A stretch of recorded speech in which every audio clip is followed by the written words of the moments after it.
Bonjour à tous.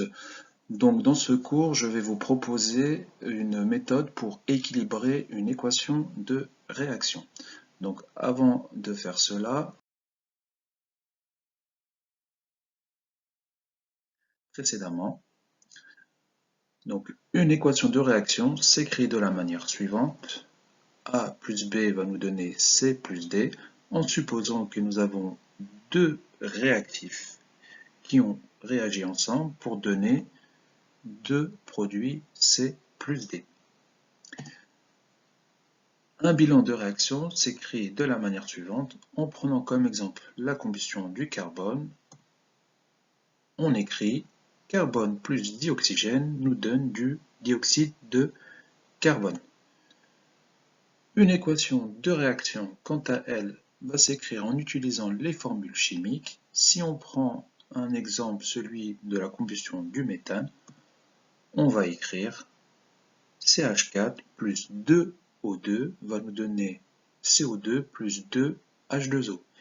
Et là, contrairement au bilan de la réaction, ici on a des coefficients qui nous indiquent le nombre de molécules qui vont réagir entre elles et le nombre de molécules qu'on va obtenir dans les produits. Donc la méthode pour équilibrer une équation de réaction. Donc pour comprendre cette méthode, on va reprendre un exemple. On va reprendre l'exemple de la combustion du méthane. Le bilan de la réaction nous dit que le méthane plus le dioxygène va nous donner du dioxyde de carbone plus de l'eau. Si on prend l'équation de la réaction, on voudrait dire, en regardant ce qu'il y a écrit dans le bilan de la réaction, on voudrait écrire l'équation de la réaction de la manière suivante.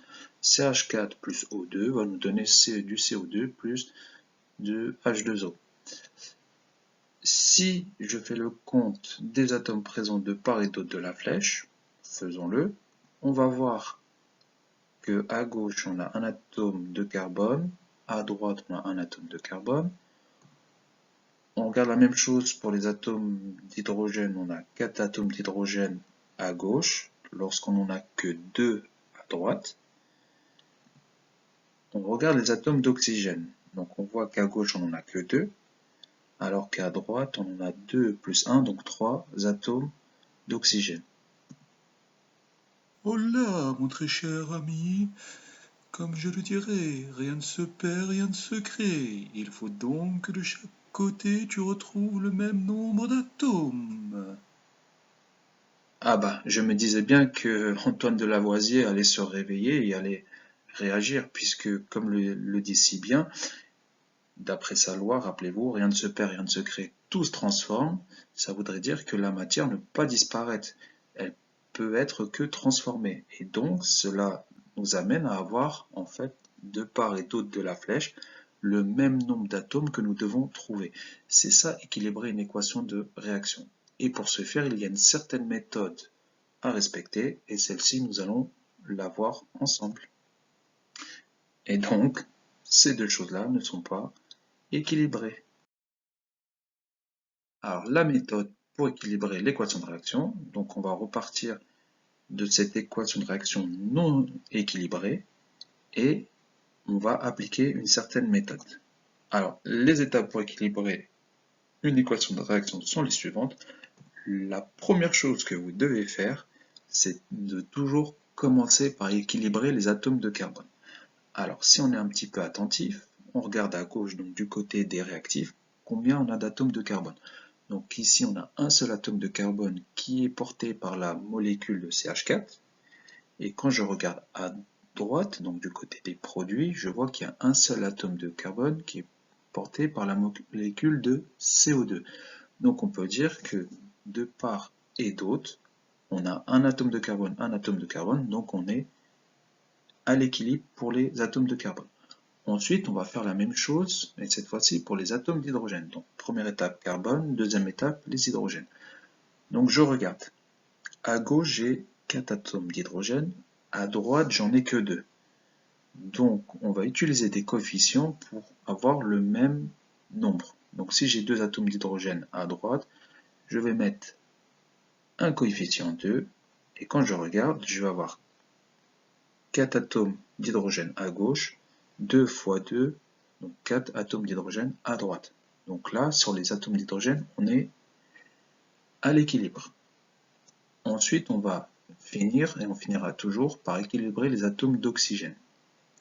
Donc les atomes d'oxygène, si je regarde, à gauche, j'en ai que 2, alors qu'à droite, j'en ai 2 qui sont dans la molécule de dioxyde de carbone, et j'en ai 2 fois 1, donc 2, donc au total, j'en ai 4.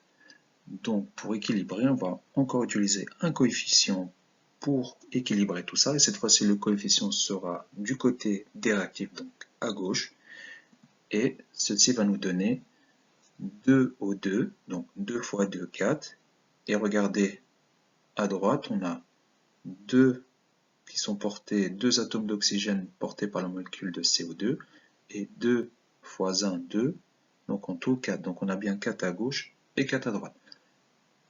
Et la dernière étape qu'il faut toujours faire, c'est de vérifier qu'on a bien tout ça à l'équilibre à gauche et à droite. Donc carbone, on en a bien 1 à gauche, 1 à droite. Hydrogène, on en a 4 à gauche, 2 fois 2, donc 4 à droite. Et les oxygènes, on en a 4 à gauche, 2 plus 2, 4. Donc 4 à gauche, 4 à droite, tout ça est Ouf, l'honneur est sauf. À gauche et à droite de la flèche, nous conservons le même nombre d'atomes. Alors, comme on dit, il faut former. Et donc, je vais vous proposer quelques exemples pour s'entraîner.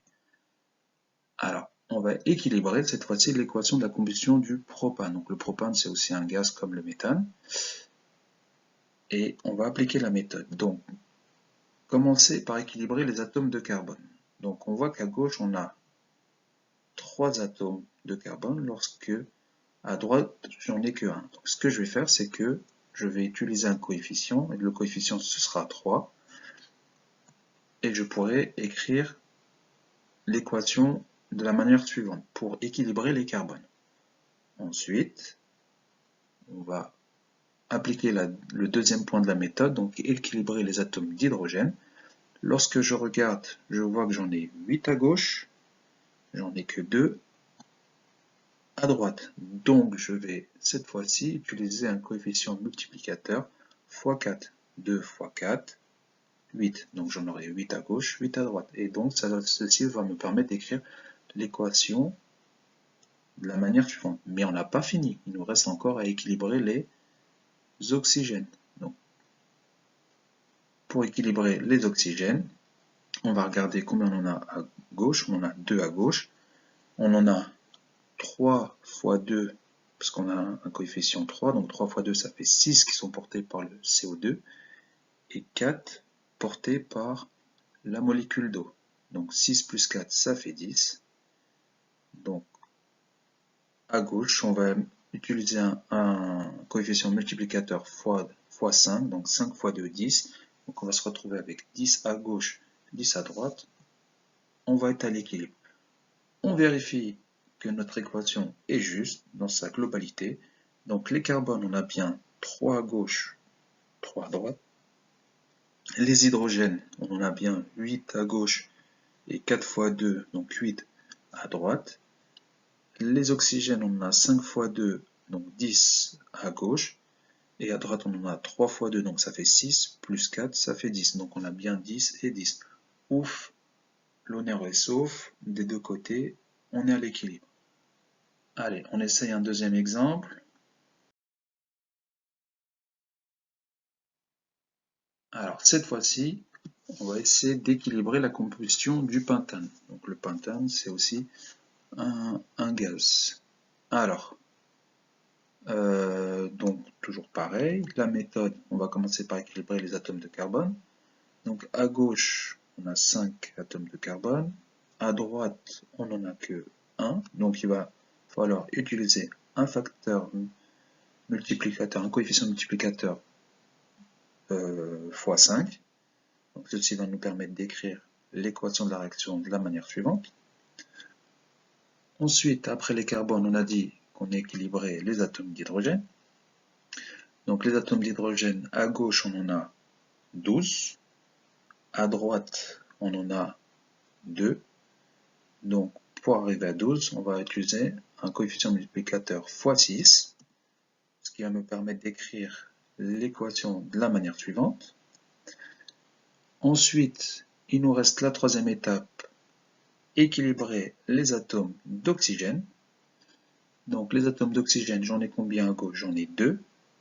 Alors qu'à droite, j'en ai 5 fois 2, 10, plus 6 fois 1, 6, donc 10 plus 6, ça fait 16. Donc, on va appliquer un coefficient multiplicateur à gauche.